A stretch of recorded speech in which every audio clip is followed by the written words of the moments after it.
This 8th of March, International Women's Day, we record that equality between women and men is still far from being achieved, and that the rights won by women are not permanent, but must be defined and promoted so as not to step back.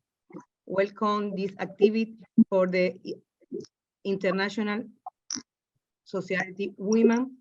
The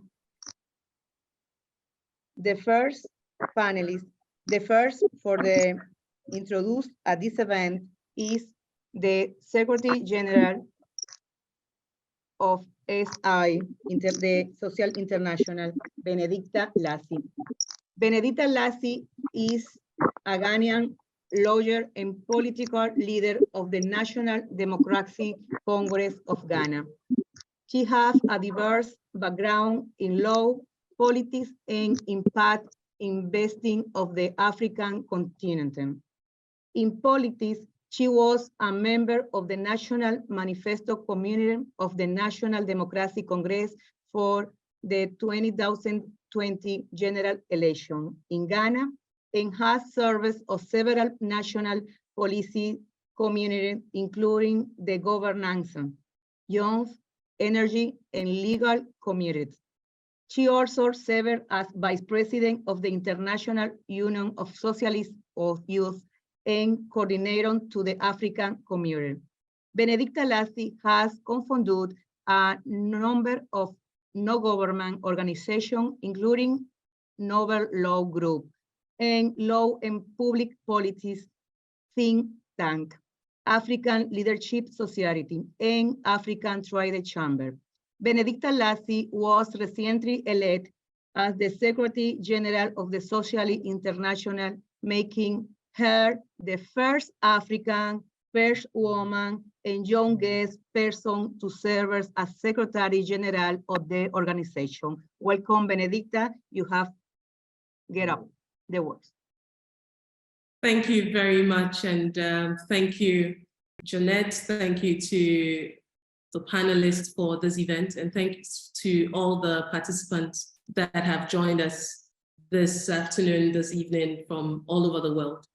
I deem it a great pleasure that as Secretary General of Socialist International, and on this very important day as we celebrate the International Women's Day, the Socialist International decided to have this event to not just focus on the areas where we have made progress, but also evaluate the work that we are doing that have not yet been achieved, which is one of them being the challenges with human rights, with women's rights in Iran. This particular topic has been a key topic within the discussions of the Socialist International over the past few months, after we had some developments on the women's rights in Iran. We consider this issue very critical to our overall vision as an organization, but we also know that for progressive political parties that form a part of the Socialist International, this issue of women's rights is key, and it's at the center of what we hold as our values. And so it is not surprising that we decided to have this event and to bring together activists, the activists that have been going through these processes on the ground, those who have been involved in the advocacy, to have a situational analysis of what is actually happening in Iran. We consider the Iranian woman as one that currently is not living free. For them, for women in Iran, it is a question of survival. Every day is a matter of survival.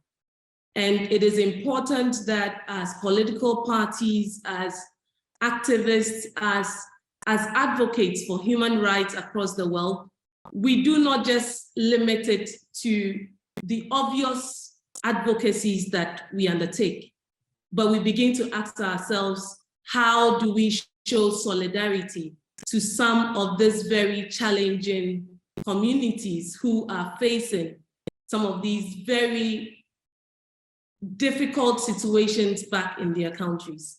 Recently, personally, I wrote an article on the need for a feminist foreign policy. And this goes back to the fact that we believe as Socialist International that we cannot be free until all women and all people around the world are also free.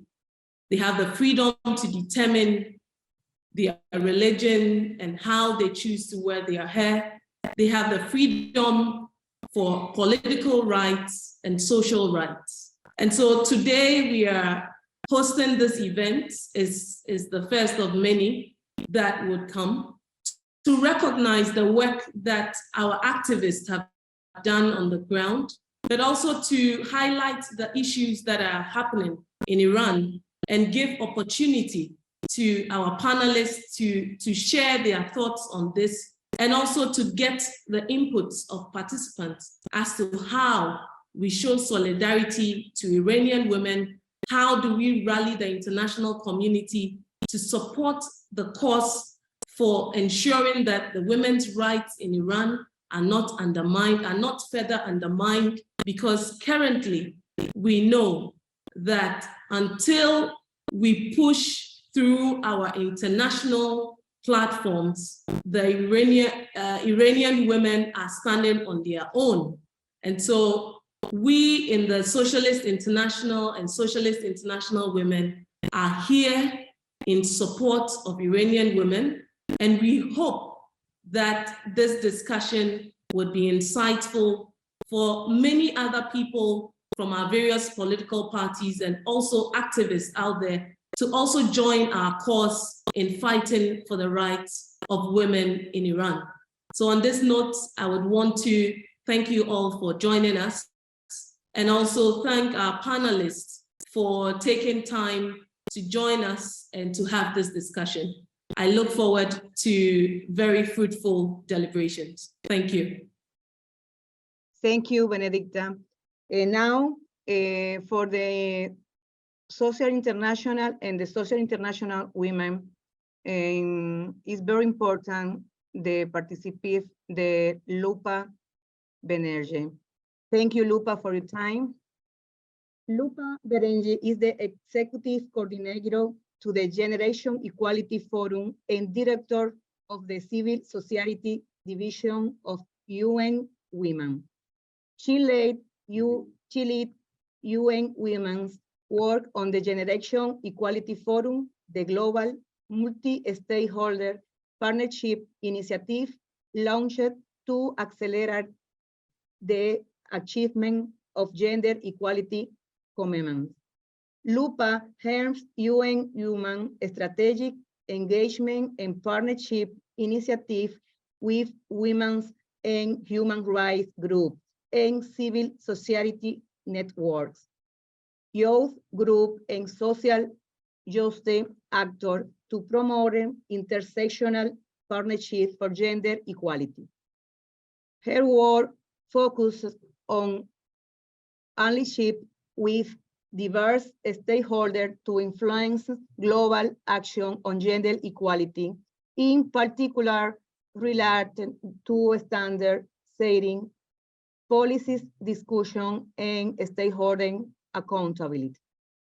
She supports UN Women convening roles in engaging diverse stakeholders for influencers and support for the gender equality agenda. A gender and human rights thematic expert, Lupa's long career in international development has focused on advocacy and partnership building and support for gender equality. Prior to joining the United Nations, she worked with the private sector in India and advancing in the media. Lupa's areas of specialization, including feminist policies, advocacy, and inclusive partnership engagement. Lupa, you have the word, and thanks for your participation. Thank you very much, Janet, and thank you very much, Benedicta, and thank you very much to the organizers for giving us the space to have this important conversation. Let me start by wishing all of you on this call and women and girls all over the world, happy International Women's Day. And we stand in solidarity and support and in deep admiration of all those who are not able to join us and who are enduring deep challenges in the countries in which they live, whether that is because of natural disasters or any other ways in which their rights are being held back. We stand in solidarity and support with them. Let me start by saying that social movements across the world and women's movements in particular are key agents of social and political change that are absolutely essential for gender equality.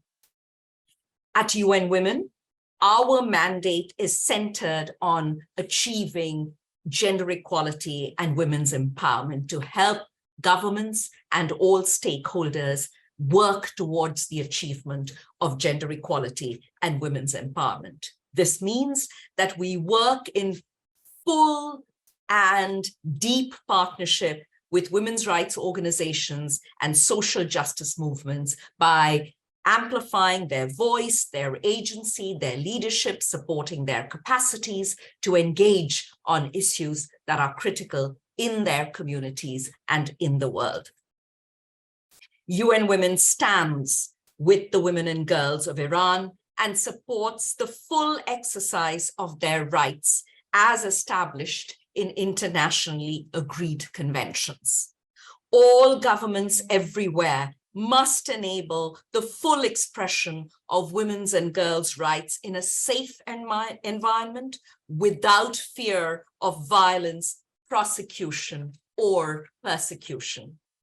We believe that to bring about change, civil society and women's movements must be able to lobby their governments and create the alliances, including transnational networks, that are necessary to pursue legal and policy change in their countries, in their communities, and in the world. Robust political engagement and advocacy is a key part of working for gender equality. Let me now turn to the topic of the CSW 67 in the context also of the situation in Iran. The 67th session of the Commission on the Status of Women takes place at a time when the world is reeling from multiple crises and stalled or even reversed progress in the achievement of the Sustainable Development Goals. We are nowhere near achieving the Sustainable Development Goals. And then the status of women is under multiple threats. CSW 67's priority theme addresses how we might use the powerful levers of innovation and technology to effectively address the needs of women and girls all over the world, and indeed strengthen the achievement of gender equality. Digital transformation is systematically altering civic spaces and providing new ways for women and girls to exercise their rights, to mobilize, to associate, to build networks, to express themselves. And equally, technology is also restricting and disabling the achievement of women and girls' rights. So technology is both an enabler and a disabler. When well used, digital space is a great equalizer and enabler. We have seen through COVID and beyond that in countries all over the world, women and girls have increasingly turned to technology to assert their rights and voice, build peace, and reduce gender inequality. Women activists on the ground and diaspora organizations have been developing social media guides and social media platforms to be able to create uniformity in their messaging and be able to highlight their contexts, their situations as they fight for their rights and freedom and seek to build global solidarity movements. Technology and innovation play a critical role in building more resilient, sustainable, and inclusive societies. They provide avenues for women's full and meaningful engagement everywhere, especially in cultures where physical mobility of women and girls is restricted and their voices muted. However, we know and we have seen that technology poses the great risk by enabling reprisals, harassment, the spread of misinformation, disinformation, sexist hate speech, and the surveillance and targeting of gender equality advocates and human rights defenders. And this perpetuates and exacerbates existing patterns of gender-based violence and inequality. And this is why the CSW 67 presents us with a unique opportunity to emphasize the urgency for the adoption of global normative standards that can enable digital tools and techniques to support the achievement of the rights of women and girls and allow the voices of women and girls and marginalized persons to be heard and amplified in a safe and inclusive manner. We are glad to be part of these important conversations, and we hope to continue these conversations by supporting dialogue between feminist movements and governments on building the political will to realize the rights of women and girls all around the world. I thank you, and we stand in solidarity with all those who advocate for gender equality everywhere. Thank you. Thank you, Lupa. Excellent participation. Now, begin for the panelists. We have 30 minutes for 4 panelists. In this moment, we have a different question about the women-Iran situation. Example, how does the international community pose asking Iran to allow the independent committee to enter and investigate so that accountability can be ensured? How could other countries and other feminist movements support the woman in Iran? The history of women's rights movement in Iran, the present and the future of the women's revolution. Where are the Iran women in this moment?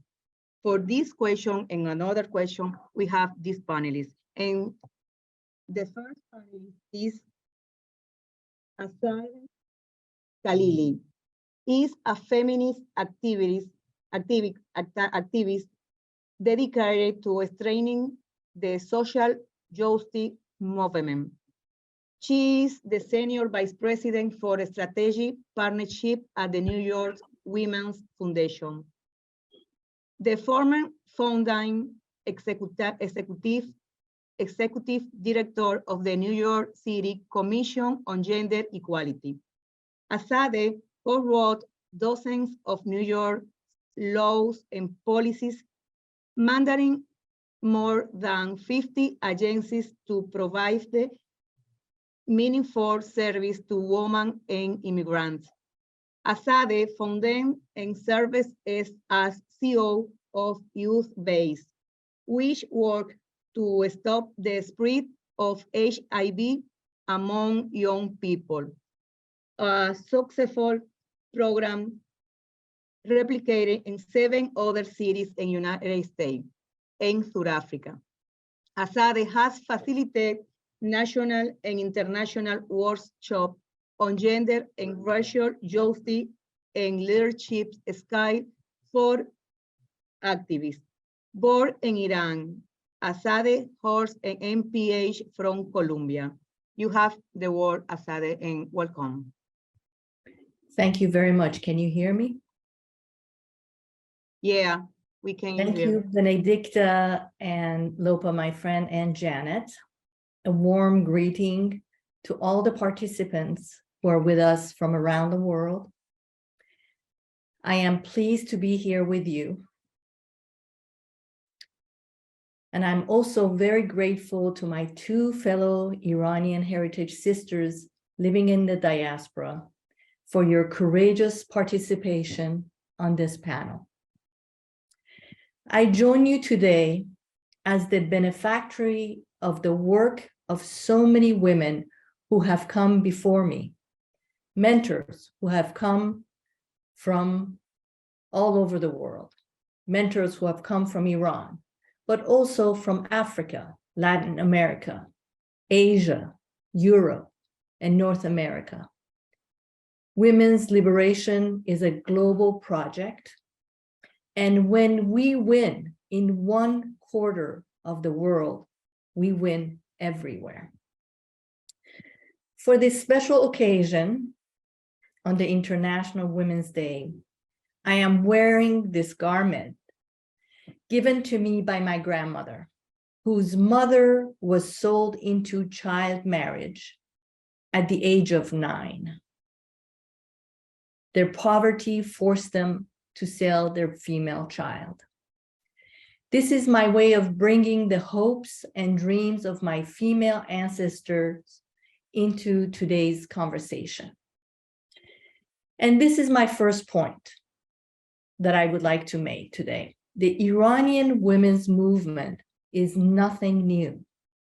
Women in Iran have been active in their liberation for many years, organizing culturally and structurally to demand for our human rights as women. For centuries, we women have stood up against sexism and male domination. What we think of as the organized women's movement began in the 1980s. Excuse me, one second. I apologize.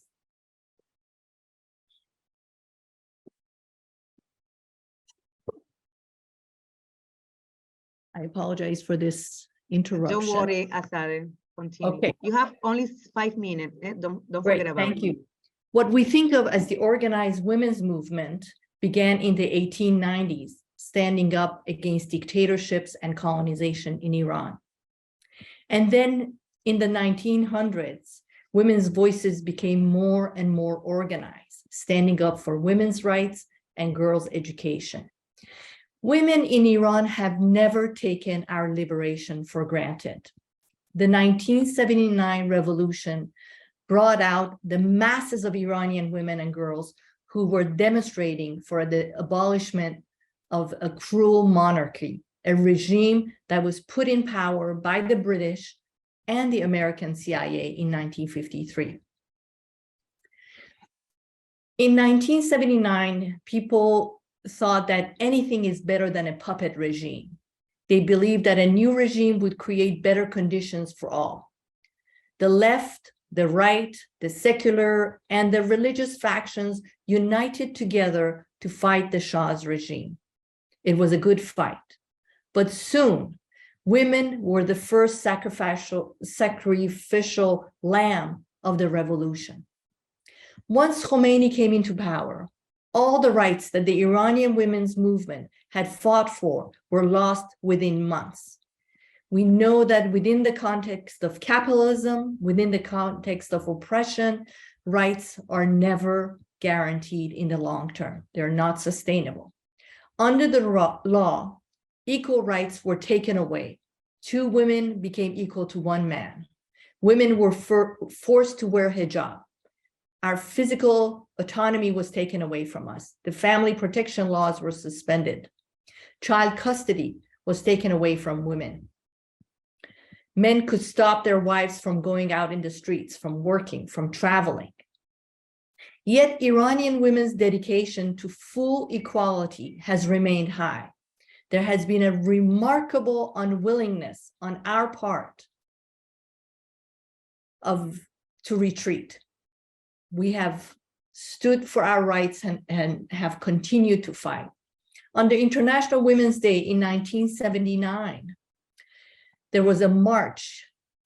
There was a women's march that took place in Iran. The march was originally intended to celebrate the International Women's Day, but quickly it was transformed into a massive protest against the changes taking place in Iran.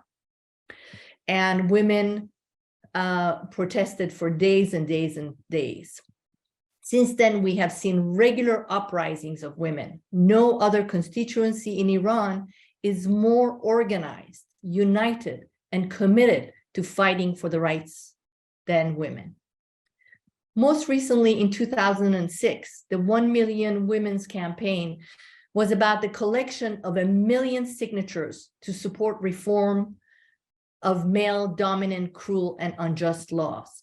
The campaign seeks to secure equal rights in marriage and inheritance and end the polygamy and strict punishment of women in honor killings and other forms of violence against women and girls.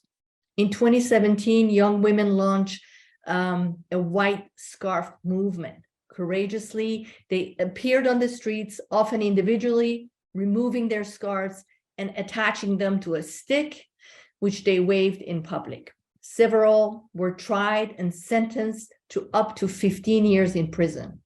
So were the female lawyers, including Nasrin Sotoudeh, on whose behalf I have spoken a lot. During this era, we have witnessed Shirin Ebadi winning the Nobel Peace Prize for defending hundreds of women's human rights defenders in courts. This was a huge win for the Iranian women. Our efforts were recognized on the international scene. And now the current women's uprising in Iran has obviously captivated the world. The death of the 22-year-old Mahsa Amini in government custody in September sparked a series of angry protests. What started out as a spontaneous women's resistance has grown and evolved into a sustained cross-sector movement calling not only for reform of oppressive, brutal policies in relation to women, but for... Sorry, Yes. the time finished. I just have 2 more things to say. But we're asking Okay. for structural changes to transform the society. As protests in Iran has began, we have seen many, many changes. This has been an intersectional movement. The slogan Zan Zendegi Azadi, women, life, freedom, which originated in Iran's Kurdish region, it has been a very powerful slogan that is now getting around the world. This slogan stands against oppression, colonization, imperialism, sexism, and male domination, and it stands for freedom, justice, dignity, respect, autonomy, and self-determination. The last thing I want to say is that the Iranian women's revolution reminds us that women in many corners of the world play a visible and central role in social change movements, demanding just systems for ourselves as women and for our communities. Our power lies in our unity as a global community, and our liberation is complex and is tied to one another's. No group of women are truly liberated until we are all liberated, until the last girl is liberated. Thank you very much for your time. Thank you, Asade. So sorry, but the time had that good intervention. Now the next panelist is Golalet Sharafkandi. She is the Vice President of Socialist International Women for East Mediterranean, Middle East, and Caucasus. She is based in Stockholm, Sweden, since 2002, working for Stockholm City Municipality. She studied international education at Stockholm University and has a degree in teaching. She has profound experience with regard to gender equality related project when it comes to Kurdish and Iran women. She is the representative of Democratic Women Union of Iranian Kurdistan to Socialist International Women. Welcome, Kolale, you have the word.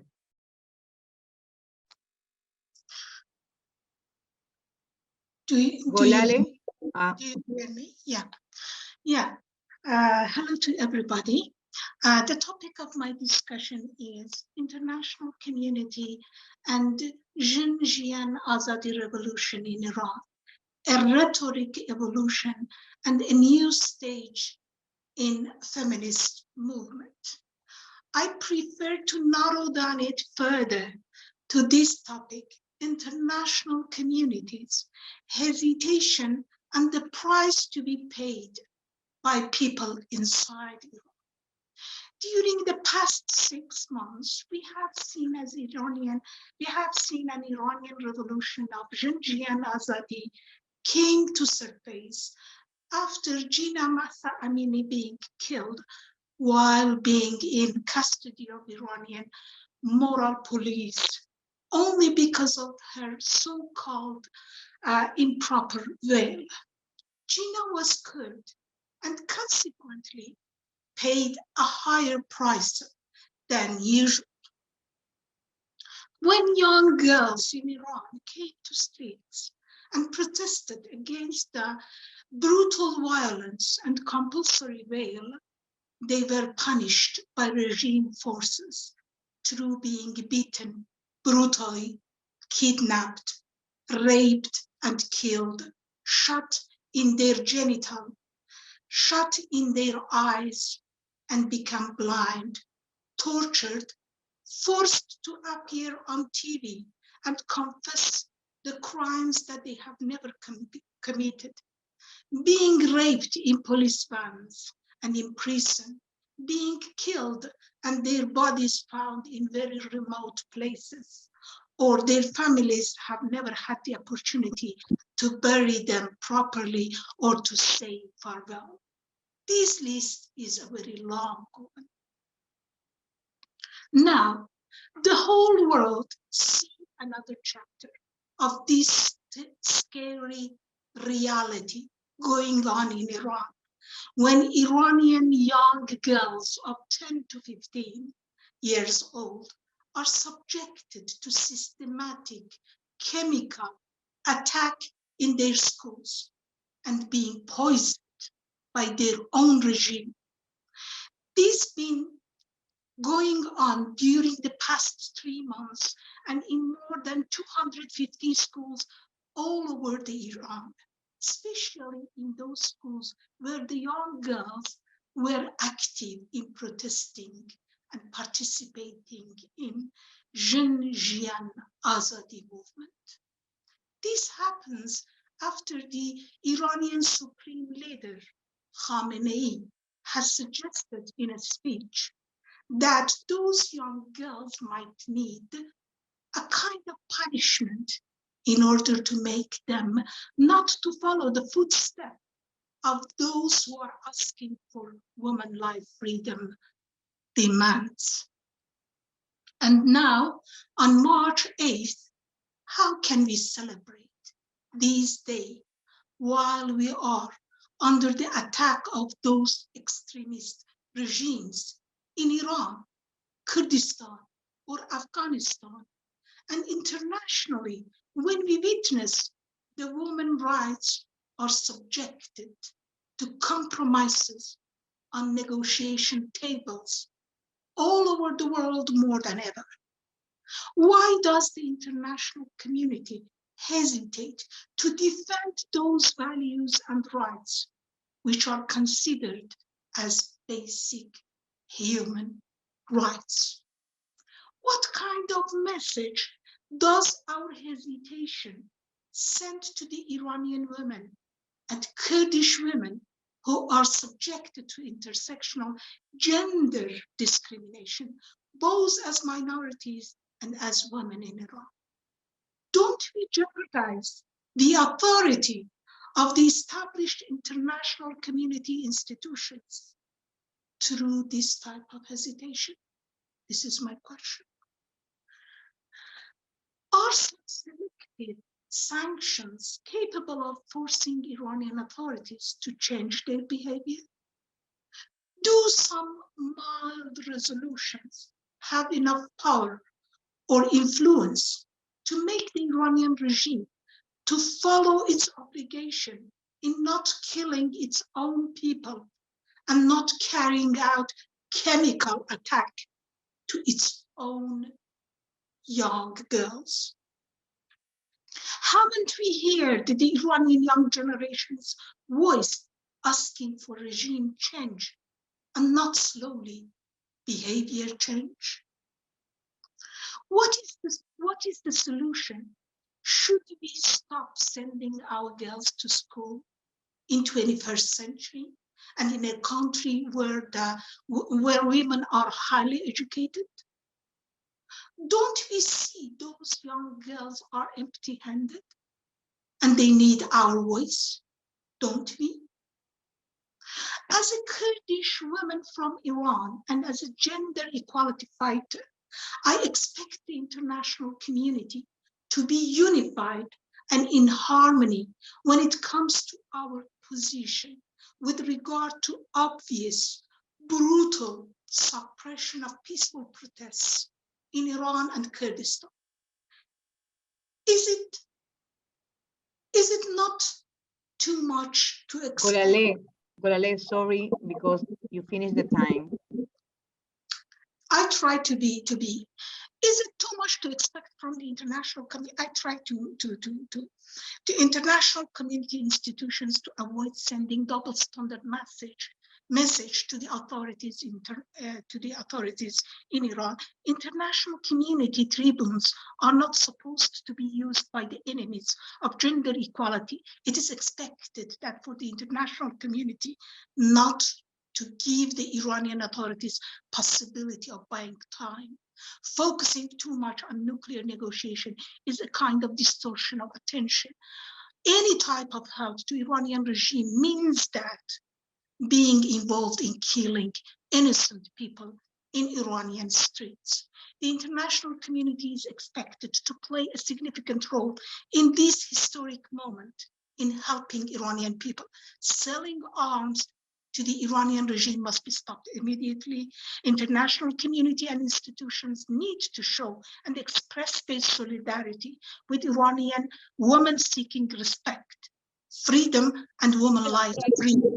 The use of extraordinary violence against civil society and ordinary people on the street and against activists, lawyers, and students must stop immediately. And finally, as an Iranian woman, will tell you that the world without Iranian Islamic regime is a safer world for Iranian people, for the region, and for the whole world.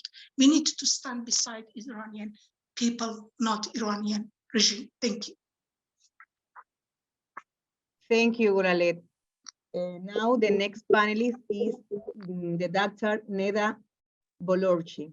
She is an international lawyer and Middle East scholar whose work focuses on the rule of law, governance, and geopolitics of the Middle East and North Africa. A subject matter expert, Dr. Bolorchi is Associate Director of the Center of Middle Eastern Study at Rogers University, where she teaches course on history, political movement, and human rights and Islamic law. Among the outlets for the work are history and anthropology, congressional quarterlies, political handbook on the war. Multiple James outlets, the American Academy of Religion, and the International Journal of Middle Eastern Study. Dr. Bolorchi working as on allegation of human rights violation in the MENA as well as civil litigation matters. Now, Dr. Bolucci have the word. Great, thank you so much, Janet. I also thank Benedicta and Lupa and my co-panelists for joining us today, as well as all the participants from around the world. In particular, I would also like to thank the Spanish mission to the United Nations, which so graciously offered to host and sponsor this event.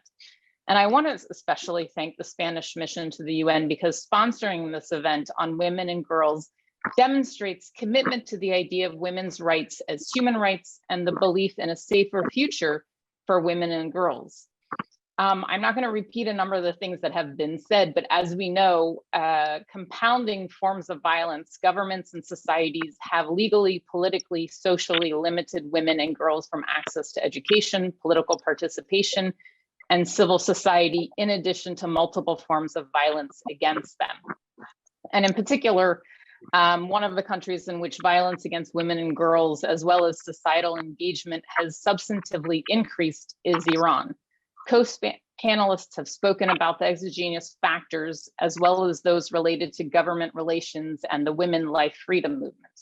And we have all previously and today read and heard about the reported severe and systemic discrimination and violence against women and girls in both law and practice.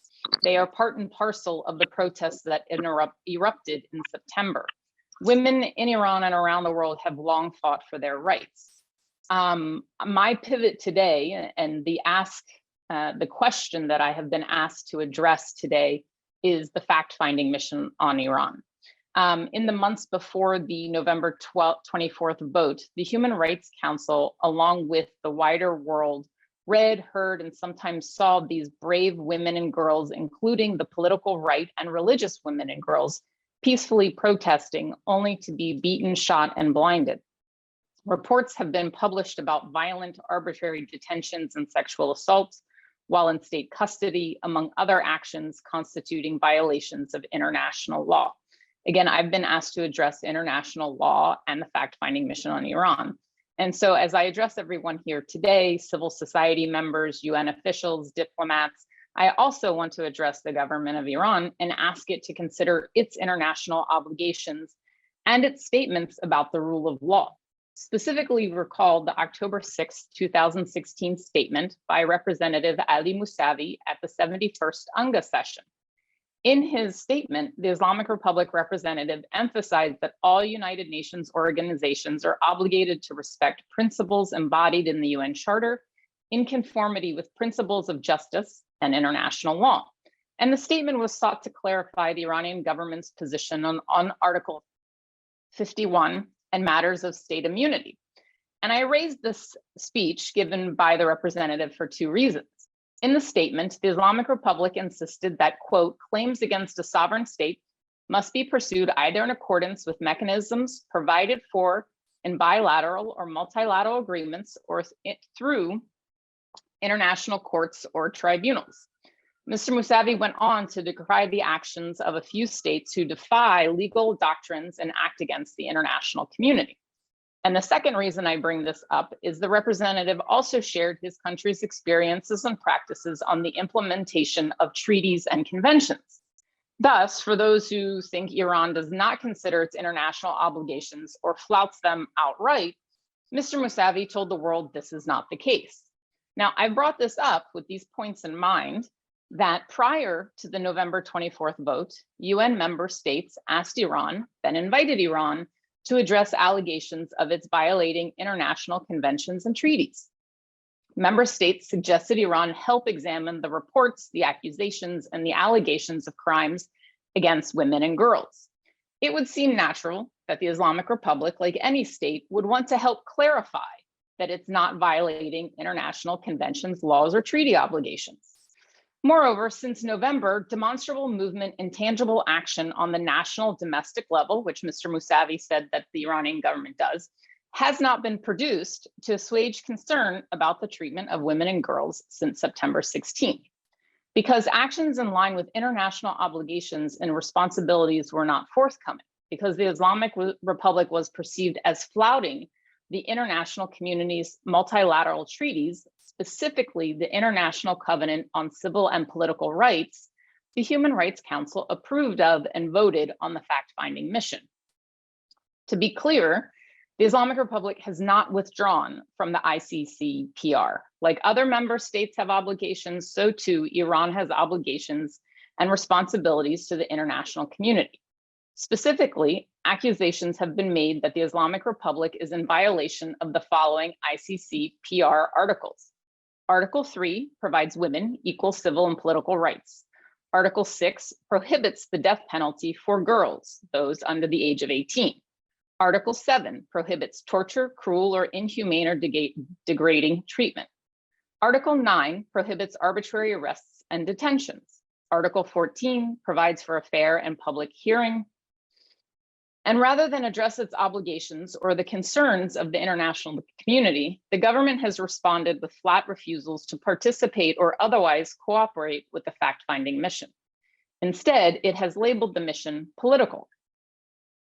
Since November 24th, members of the Iranian Foreign Ministry and other government-affiliated departments have countered the FMM with at least 3 ideas of their own.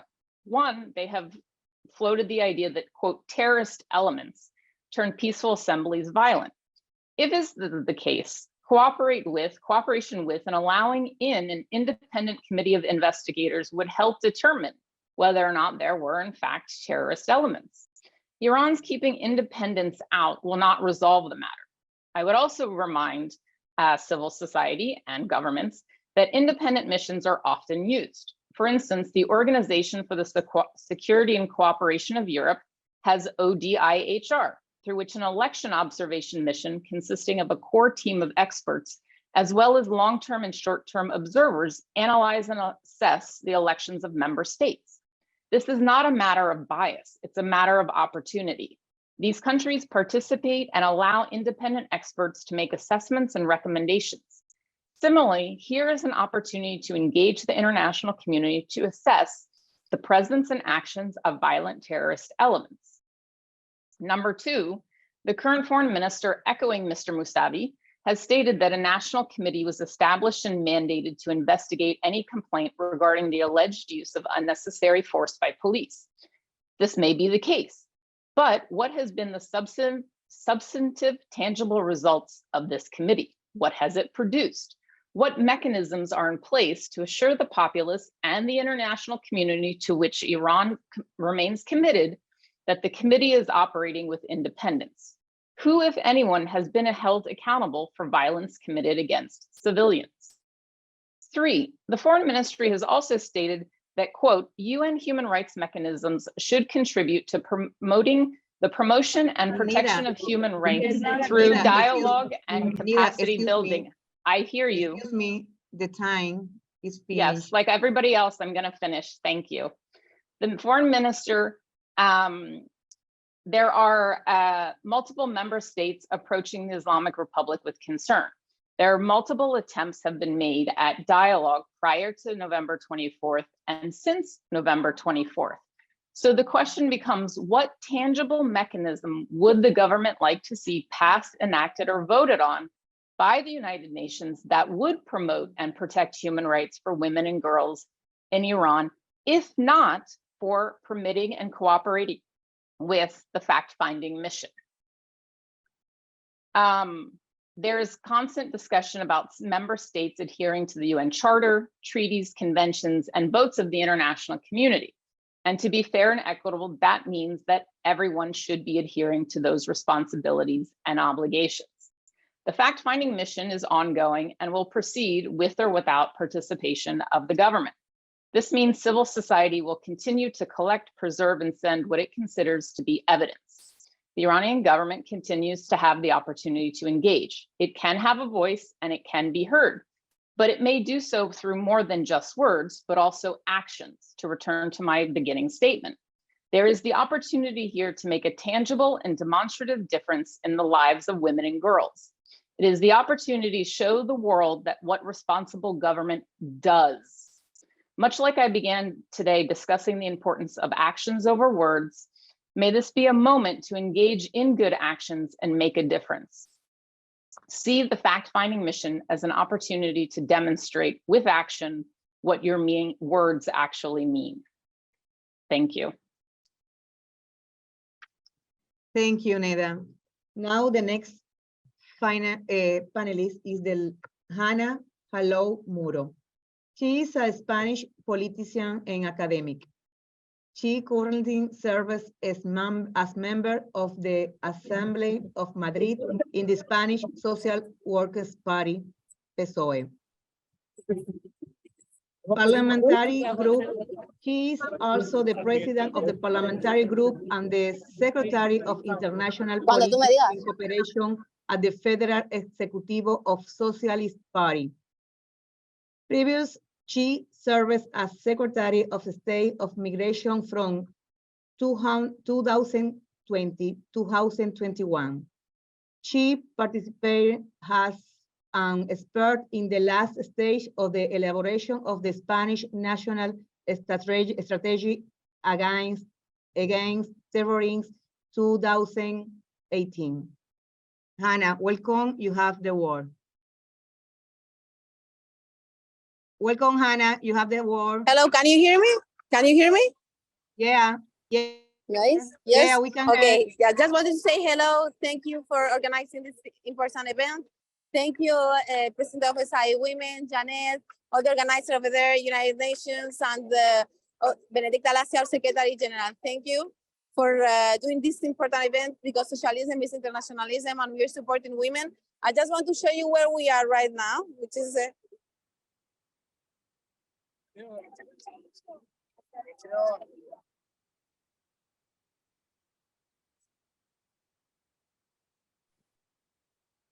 fighting for women's rights and doing this big demonstration in Madrid and supporting Iranian and Afghan women. I just want to say to our activists today in this event that we are supporting you a lot from PSOE, from IS, and our hearts are with you. So just to say this, and we are continuing the fight in this big demonstration in Madrid. Big hugs to all, and thanks to everyone.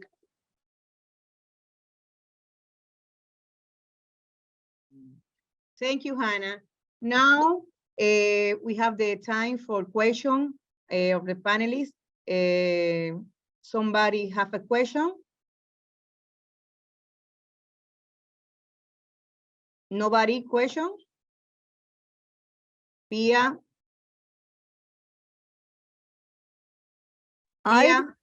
Thank you. Thank you for giving Pia me the Locatelli floor. have the word. Can you hear me? Can you hear me? Yeah, we can Yes. hear. I would like to ask Neda Balurshi about these fact-finding missions. It is not clear to me who has set up the organizer of these fact-finding missions.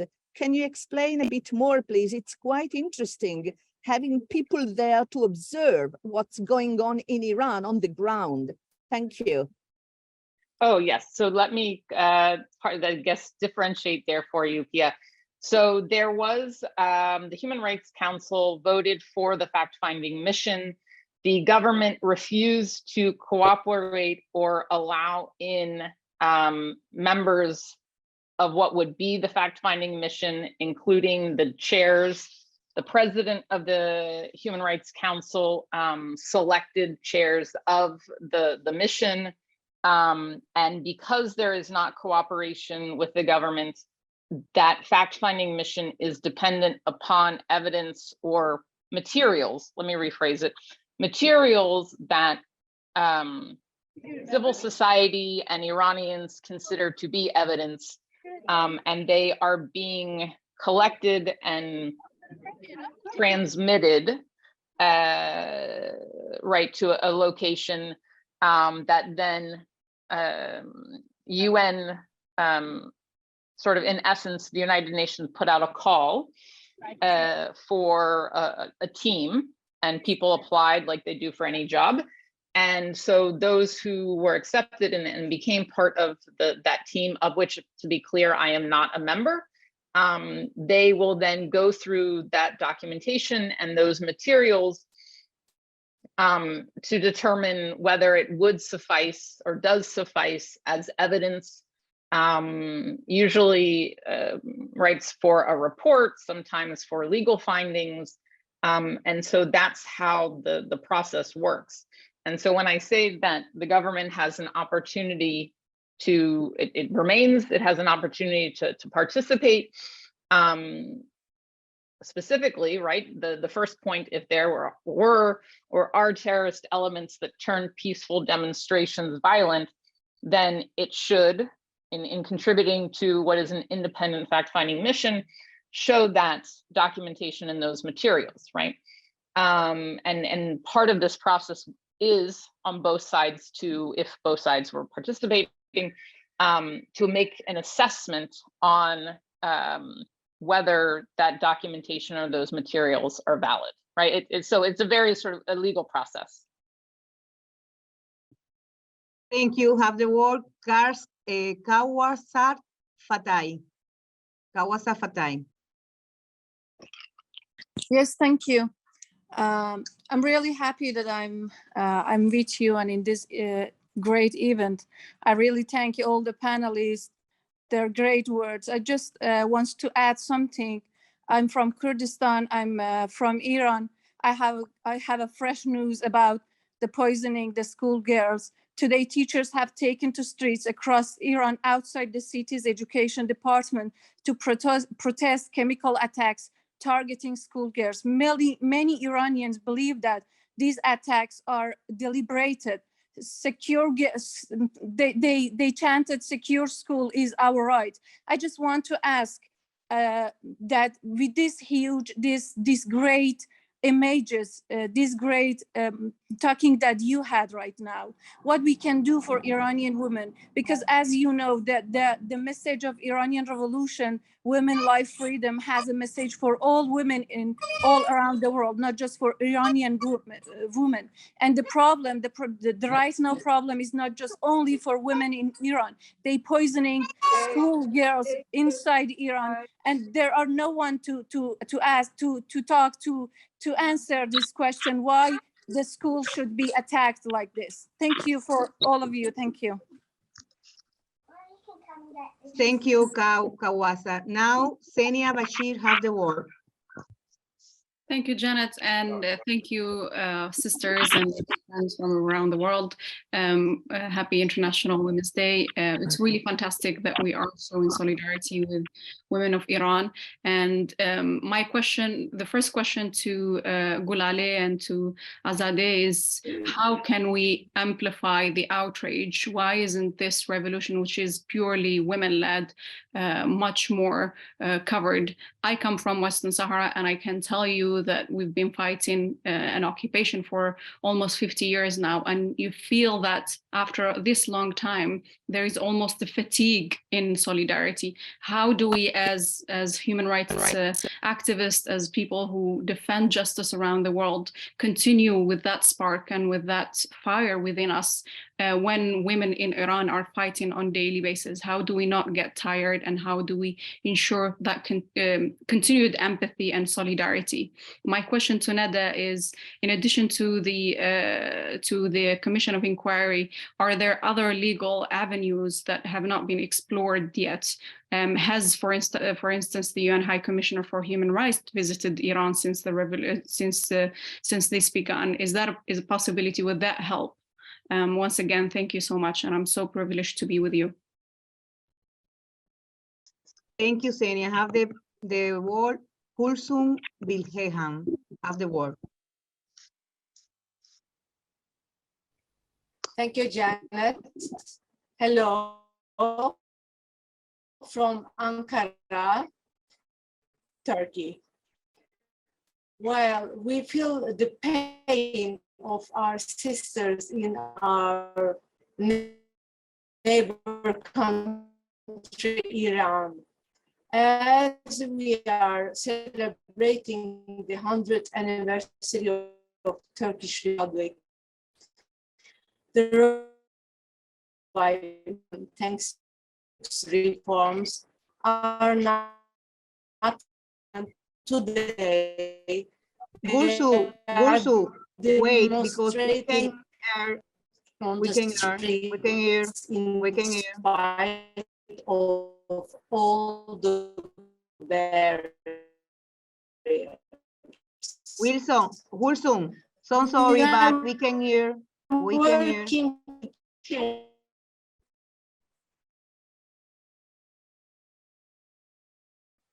Sorry, Gulsum, but we can hear. Golalet, You can't hear me? have the Do you hear me? floor. Yeah. Yeah, actually, I want to have a kind of input regarding two questions. The first one, Iran is doing that because all the time when Iran committed those types of crimes against its own people, he escaped the consequences through diverting the attention to something else, which is important for the international community. And right now we hear about the nuclear deal and trying to revive it and to make Iran to be abide by those types of agreements which are already there. But it seems that Iran has been successful in this field, somehow distorting the attention. That's the mission of the international community institutions, not to allow Iran to escape the consequences this time and to force the Iranian regime to accept the independent groups to be allowed to come inside and to do the investigation and to gather the information and to talk to those families and to see those girls and to gather all the information while it hasn't passed so much time, so they haven't had enough time to hide the evidences. This is really important and gives a signal to Iranian authorities that they need to be held accountable. That's important. The other one is that we need the international community to react urgent, to react as quick as possible, because when we give the time to Iran, it creates another game. It tries to begin another play, and they are really smart in this field. And we need to be alert, and we need to be quick somehow, not allowing them to buy the time that they need.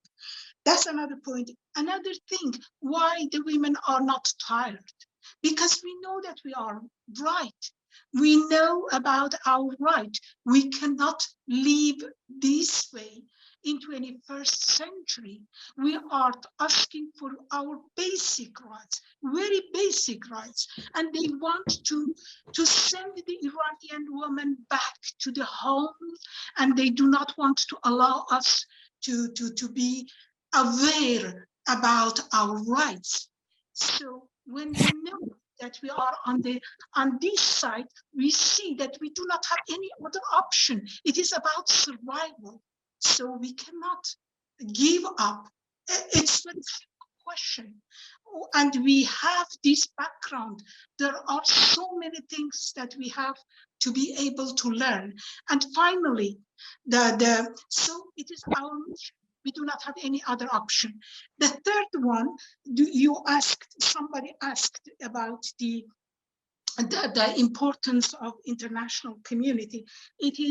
I suggest the international community in any tribune, when you give the opportunity to Iranian authorities to be able to address the international community, you need to allow the representatives of ordinary people from inside Iran or outside, from opposition, from wherever we have those independent or activists, to be allowed to have access to those international tribunes. Somebody like Shirin Ebadi, who has won the Nobel Peace Prize, some people like this might be allowed to have access to the same tribune at the same meeting, so you have a kind of possibility of cross-checking the information and holding Iranian authorities accountable to some extent. Thank you.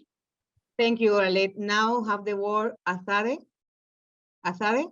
Yes, thank you. Can you hear me? Yeah. I do want to talk about you know, as Golole mentioned, the government has been using fear and violence to silence women. And this is the stage that they're in. And we have seen this over and over and over throughout every movement, where at first, when the authorities are scared, they will use fear and violence. And in this case, of course, poisoning of young girls. This just shows us how desperate they are. And we would not be surprised that at some point they will try divide and conquer strategies to break the movement. And at this point, what we're seeing is that this is a pretty united movement. But I also want to really talk about the coverage of the revolution. Hundreds of journalists have been imprisoned since the beginning of the uprising in September. And at this point, there is no independent media within the country. What we are witnessing in terms of this uprising is citizen reporting. Women on the ground are actively documenting their revolution. They have asked us over and over to share their images with you and amplify the Iranian women's voices and the Iranian activists. It is really important. I think that there might be you know, pretty soon, this may not be a sexy issue in the Western media in Europe and in the US, but I think that as women activists, we want to keep this issue alive and centered and let the world know that we cannot forget about the Iranian women's uprising. Thank you. Thank you, Azare. Now, as President, Social International Woman, I thank all the panelists, all the participants, and I give the floor to Pia Locatelli for this important panel. Pia, you have the word.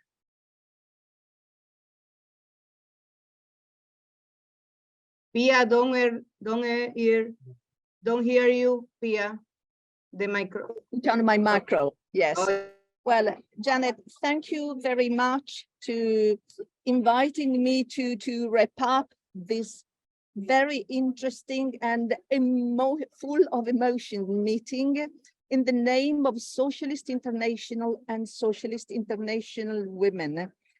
It has been a very interesting event, full of information, full of participation, and full of emotions. And let me thank all the panelists for the great contributions they offered us.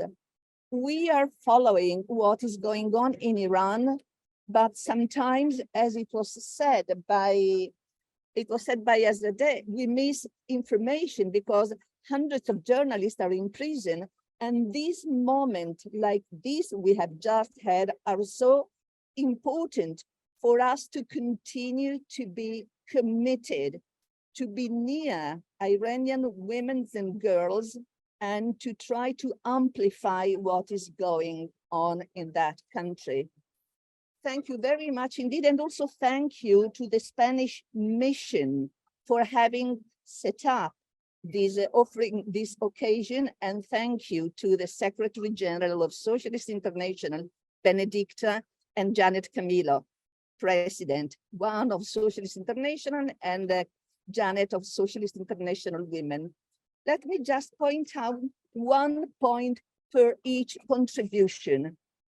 Thank you, Lopa, for having reminded us that women in these very days, months, and years, women are under multiple threats, and we cannot forget it, because sometimes we try to survive, but the threats are bigger and bigger. And thank you, Azadeh Khalili, for wearing her grandmother's dress. I mean, we have listened so many times to people speaking of early and forced marriages, but having something which is practically linked to that tragedy hitting so many women make me full of emotions.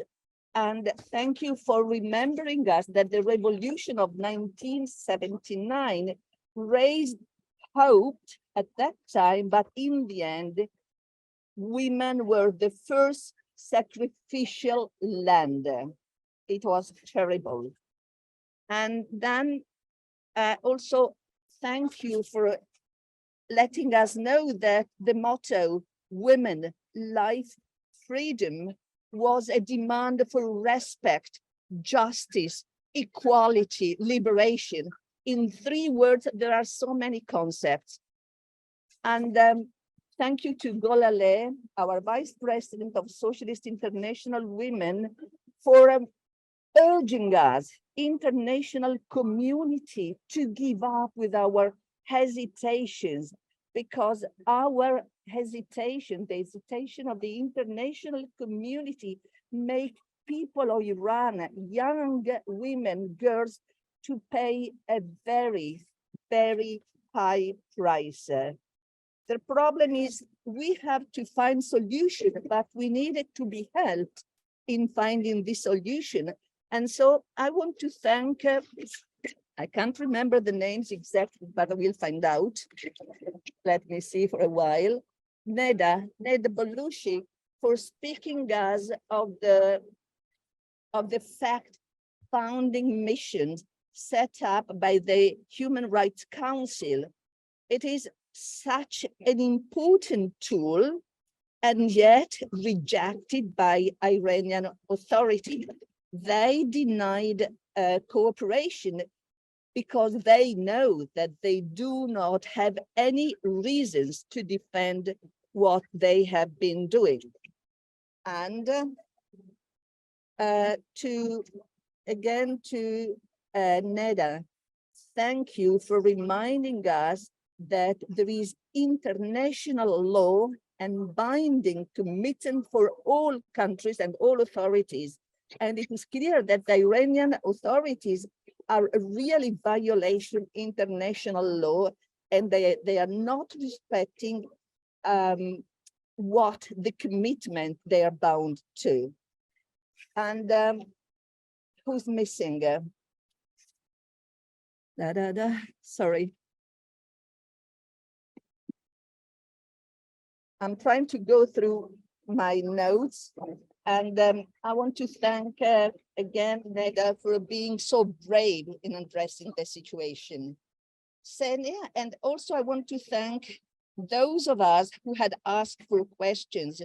It shows us how we are taken by this tragedy, because it is true what was said, that even if some women can be liberated, none of us feel liberated if not all women and girls in the world are liberated.